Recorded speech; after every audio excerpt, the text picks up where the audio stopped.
Hello everyone. Today we are going to start with the statement sums, question number 6 of exercise 2.4. So the first question is, a class of 15 students along with two teachers went to a picnic. So a total of how many people went to the picnic? 15 students and two teachers. So total how many people were there? Total number of people are 17. Each had 3 candies. So the number of candies each person is having 3, and the number of toffees each person is having is how many? 2 during the travel. How many chocolates were eaten together? Now we have done the examples before also, like example 9 and example 8. We have done it the same way. The same way we are going to do it. So now let's move. A class of 15 students along with two teachers went to the picnic. So the total number of people are how many? 17 people are there. Each student is having how many number of candies? 3. And each student is having how many number of toffees? 2. So that means each person is having how many chocolates? Total how many chocolates are there with each? 5. See here. If I am going to talk about each person, candies, how many each person is having? 3. Toffees, each person is having how many? 2. So a total each person is how many having? 5. So the total chocolates with each person is 5. I have to tell that there are how many total chocolates which are eaten by 17 people, because we are having 17 people together. How many? 17. 15 students are there and 2 teachers are there. So if I have to get to know that each child or each person is taking 5 and there are 17, so that means in total how many chocolates they have eaten. So that means if I am going to multiply 17 by 5, my answer will be 17 5s are 85, right? But since we are talking about the distributive law, so we are going to use the distributive law in this. Now how I am going to use it? The total number of people are 15 students plus 2 teachers are there. So that means how many are there? 17. The number of candies each had how many? 2. Each person is having how many candies? 3 are having. And the number of toffees each had how many? 2. So the total chocolates eaten all together. Now see how you are going to do. Firstly, I am going to write inside the bracket the number of chocolates eaten by each person. Each person is having 3 candies and 2 toffees. So this is the chocolate eaten by one person. Okay, but now how many total we are having? 17 people we are having. So I am going to multiply by 17. Now and here we are going to use the distributive law. 17 will be firstly multiplied by 3. 17 into 3 plus, because plus sign is there. Then 17 will be multiplied by 2. 17 2s are. Now 17 3s are 51 plus 17 2s are 34, and when you are going to add it, answer is 85. See, this is the method basically while using it, but by this we are going to use the distributive law, right? So see here also, total chocolates eaten together is 17 into 3 plus 2. Then 17 will be multiplied by 3, then plus sign is there, and then 17 will be multiplied by 2. Then you are going to use the distributive law and then you will add it and you are going to get the answer. Now B part. See, this is very easy question. B part, it is just a common sense which you have to use here. 18 people had 4 packets of milk each. Now there are 18 people, right? There are like this 18 people are there. Okay, like this, and each person is having 4 packets of milk. Now what these each people are deciding to do is, they are saying each decided to give a packet to the needy. So they are saying that each person is having 4 packets, and each person is saying that we are going to give one packet to the needy. 1 packet to the needy, 1 packet to the needy. Similarly, all the 18 people are going to give one packet to the needy.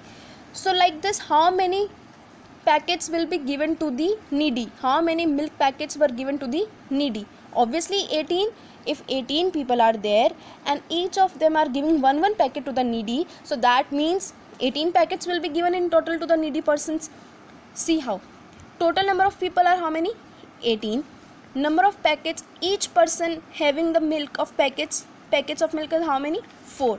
Then the number of packets given to the needy by each person is how many?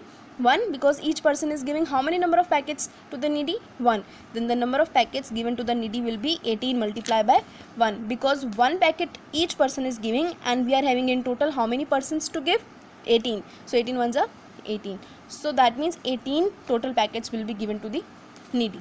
Okay, so this was very easy question. Now let's move to the C part.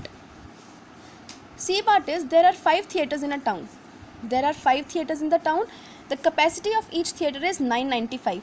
So what the question is, they are saying that 5 theatres are there like this, 1, 2, 3, 4 and 5.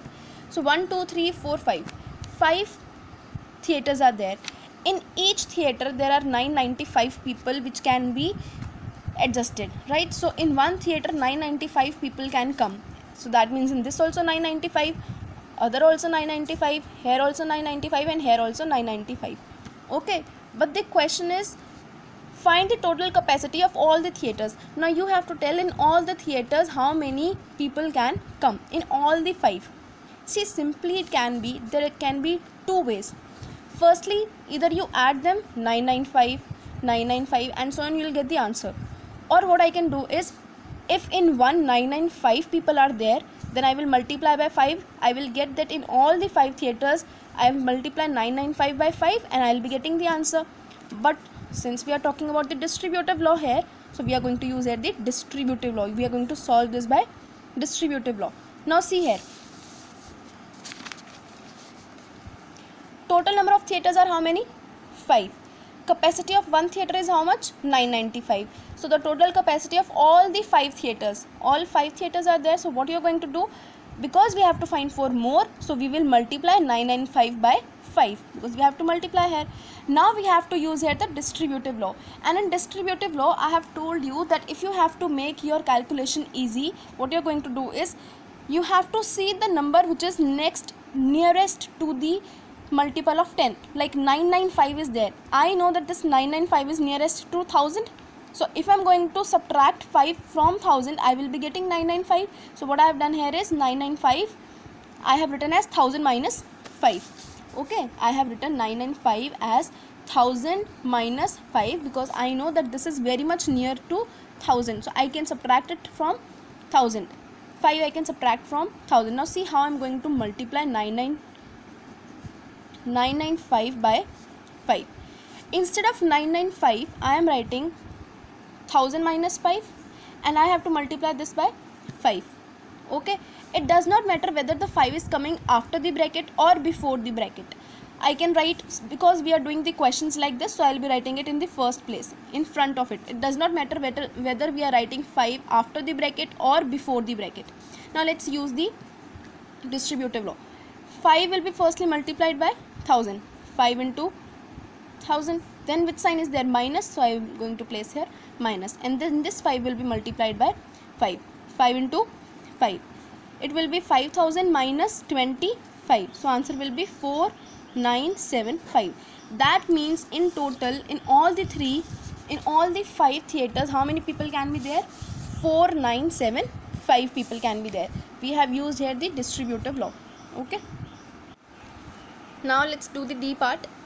The cost of an ordinary bicycle is rupees 6755 and the cost of the gear cycle is rupees 13,565. So we are having, they have given us the cost of 2 types of cycles. One is ordinary bicycle, the cost is this, and one is the gear cycle, and the cost of the gear cycle is given 13,565.